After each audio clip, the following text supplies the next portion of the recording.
Welcome to Snooze Worthy, a podcast by Parenting Practice of Colorado, your window into the world of pediatric sleep, where we explore the science behind sweet dreams, effective sleep teaching techniques, and all the intriguing nuances of your child's slumber. I'm your host, Lindsay Birchfield. And I'm Paige Legault. Together, we're here to guide you through the labyrinth of parenting, offering insights, strategies, and science-backed advice to make parenting during those early childhood years not just manageable, but truly memorable. As pediatric sleep specialists, we've seen the transformational power of sleep in countless families. And because parenting is a journey, we won't stop at sleep. We'll provide you with valuable parenting tips for every aspect of early childhood, from managing tantrums to fostering creativity and hitting those all-important milestones.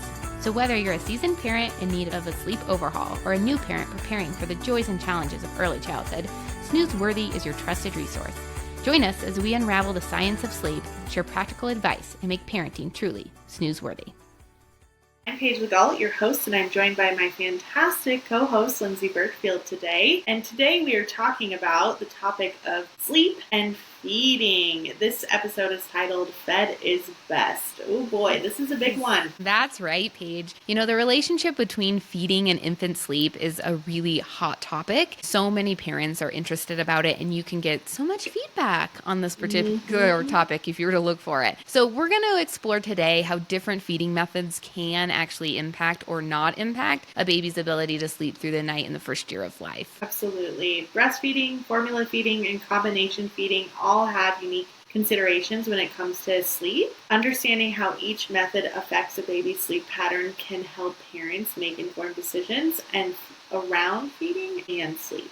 And did you know, this is so crazy, that scientific studies have shown that formula-fed babies sleep on average just 8 more minutes compared to breastfed babies. And what's out there, if you talk about this topic at all, is that, formula-fed babies sleep so much better, and breastfed babies, it's just natural for them not to sleep that well. Well, the science tells us differently. There's really, truly only 8 minutes of difference. And 8 minutes when you're totally sleep deprived feels like the world. But nonetheless, it's not very significant in terms of the length of sleep that a baby who's formula fed is getting over that of a breastfed baby. It's such an interesting point because we see all the time moms who are enjoying the breastfeeding journey and love it and are doing good at it. Regulated supply, they feel like they've got good latch and baby's being well nourished while breastfeeding, but the sleep is such a struggle that they're willing to give that up in order to try formula to get baby to sleep through the night. And then when they do so, it becomes very disappointing that now not only are you still most likely not sleeping through the night because of this switch, but you also are sacrificing something near and dear to your heart that you had intention to do, the breastfeeding journey. And that's just not fair. It isn't fair. And to be honest, it doesn't have to be that way. So I always like to talk about our 3 kiddos when we talk about this topic. So between the 2 of us, we have 3 kiddos. I have a little girl, Riley. She's almost 6, which just blows my mind. I can't believe that's the case. And then I have my little guy, Jack, who's 3, and you have Maddie, who is also 3. And we obviously have prioritized sleep from the very beginning, hence the reason we're pediatric sleep specialists. But nonetheless, each of the 3 kiddos that we had were fed differently. So we had a combo fed baby, we had a breastfed baby, which was your little girl, Maddie. We had a bottle fed baby, that was Riley. And every single one of our little guys, even though they were fed differently, slept 12 hours between 8 and 12 weeks. And that just goes to show you that even early on in their life, you can have different type of feeding styles, and that there are things you can do around sleep to prioritize sleep and create healthy sleep habits that actually take feeding and sleep together in whatever combination so that you're successful. And I think with feeding and sleep, oftentimes people think that they are against each other. You either have to have a good quality feeding relationship or you can have sleep. And what we have found here, just professionally and personally, is that they complement each other. If done correctly, you can absolutely have both, and they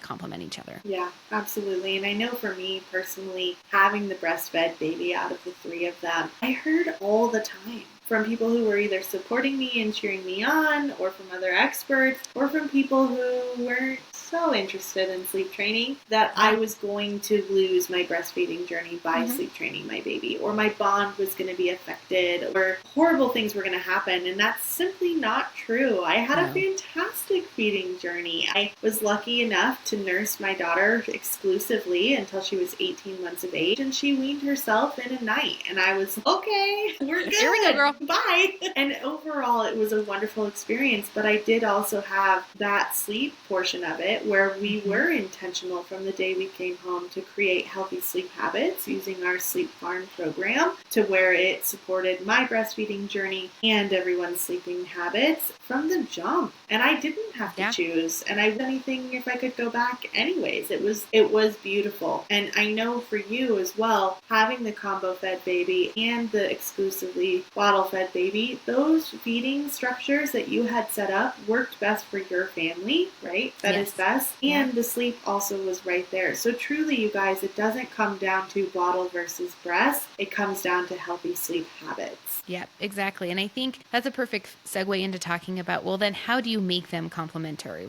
How do you make them not competing? Because for a lot of families, they have this thought, or even their process is to use feeding as a way to get a child to sleep. So here at Parenting Practice, what we believe and what we do when working with our clients is we use an eat, play, sleep, or an eat, play, eat, sleep pattern. And what this does, it allows for that child to have enough spacing between eating and sleeping to promote some of those healthy sleep habits, but also to promote the fact that they are going to be hungry and ready for that feed. Because so many of the children that we work with are snackers when we meet them. So they're either just taking these really quick feeds, or they couldn't finish a bottle to save their life. And because of that, mom is always worried, or parents are always worried baby isn't hungry. And so they're always at the breast or given a bottle repetitively. And a lot of times that then bleeds into their sleep. And so what we have found is that using this eat, play, sleep routine can really help not only for that child to take a nice, robust, wonderful feed, but also set them up for sleep success. And so that's one of the things that we do here. And it just really can change the dynamic of sleeping and eating. Yes. And a lot of people, going back to my journey, say if you sleep train, you'll lose your breastfeeding journey. Right. We've had so many wonderful mamas actually save their breastfeeding journey, regulate supply, babies gaining beautiful weight, there are no distractions anymore, everything is just kind of settled into this beautiful flow, and they are now able to have that successful experience that they wanted on both sides of the coin. And I think the other thing too that we need to bring up that's so critical is night weaning isn't black and white, and it needs to be taken into really careful consideration for each child. Breastfed babies can sleep completely through the night, and they can also need one nighttime feed. But it needs to be a true feed, meaning they are not going to just come to feed for 20 minutes and then have to be transferred back into their crib and then they're up in half an hour. We want to feed to feed, and we want to comfort to comfort. And so when we do want to night wean, there are a couple of different approaches that we would like to bring to attention so you can have them as a guide and use them that way, but not as a black and white tool. So number one, they either need to double their birth weight or be 15 pounds by the point where you would like to wean. Number two, they need to hit 24 to 32 ounces in that 12-hour daytime period, not including any nighttime feeds. The third thing that needs to be considered is their overall health and development. We need to be tracking on our growth scale. We need to be making sure that they are not sick, that you are not traveling, that they don't have chronic stuff going on. We need a healthy baby in order to do those night weans. And then we also need to just take in where they are at developmentally. Some babies just do need a nighttime feed for 6, 7, 8, whatever months. But it can be really cleaned up into the point of where it's not being used as a prop, and they are able to fall asleep independently and clearly say, hey, I'm hungry, or I'm just moving between sleep cycles and I got it. Yeah, exactly. And I would say the rule of thumb around weight, just because I myself had a very small baby who was much under 15 pounds when he no longer took a nighttime feed, but that was done on his own. And so I think there's this difference between naturally them weaning themselves and being ready to do it, and us feeling or needing to step in to help with that process a little bit. And so I would say naturally, if your child sleeps through, it's always a good thing to just check that the pediatrician's okay with that. Because in some instances, they would say, I think you need to provide that feed. But definitely, if you're going to go down the path of, let's say, kind of weaning them, helping them because they haven't naturally done that on their own, to make sure to talk to the pediatrician about that. That's going to be one of the number one things we always tell parents. Let's talk to the pediatrician, because there might be a reason they would want to keep that around. But with all of that being said, night weaning is not a competition. And I think we really just want to make sure that we're meeting each of the babies where they are and their developmental needs accordingly. And for some babies, it's going to be earlier sooner rather than later and vice versa. But it's always just really important to make sure that we're getting the right information from the pediatrician on that. And the next thing with kind of nights and night weaning, a lot of times parents are like, well, why isn't my baby sleeping through the night? They'll promote night weaning. They'll try to put rice cereal in their baby's bottle. They think that that's going to maybe help them to have a stomach that's fuller for longer. And I just want to emphasize here, it's essential to know that this practice is not a recommended practice. It can truly pose a choking hazard and other health risks for infants. And so if you are looking to help your child be able to sleep longer stretches at night, consult your pediatrician, consult a pediatric sleep specialist, but do your best to stay away from adding that rice cereal. It's just not going to help first off, and there is definitely hazards and risks with that. Factors. 100%.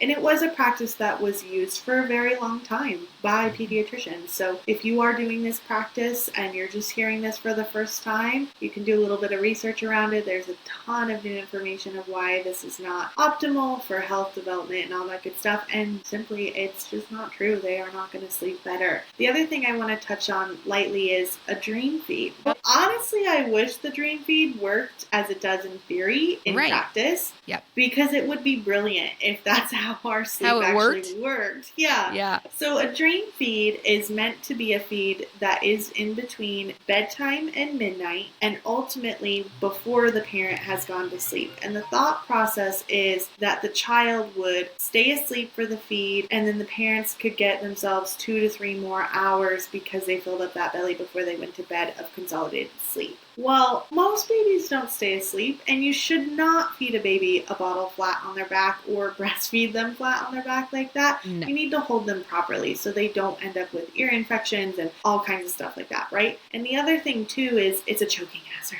We gotta hold those babies properly. And when they're where they are in that sleep cycle at that period of night, they're most likely to wake up, and then you're gonna maybe do a change. Maybe they are up for an hour. Whatever the case may be, is if you disrupt the first 6 hours of nighttime sleep, intentionally or not, your child has a risk of waking up later in the night, and then that will affect the next 24 hours of sleep. So ultimately, in theory, a dream feed is brilliant. It doesn't support anything. It doesn't support the hormones, the circadian rhythm, the most restorative nighttime sleep that the child is going to get. And ultimately, if the baby is not hungry, you are just creating a new habit where they will continually wake up when you try to pull that dream feed. So please stop doing a dream feed. Let them wake up on their own. Give them a little bit of a pause. If they continue to fuss or truly cry, then go in and feed them. Most babies can do a 1, 2, 3 a.m. feed once a night and have true consolidation, and then end up weaning themselves within 2 weeks if you do that practice, which is brilliant.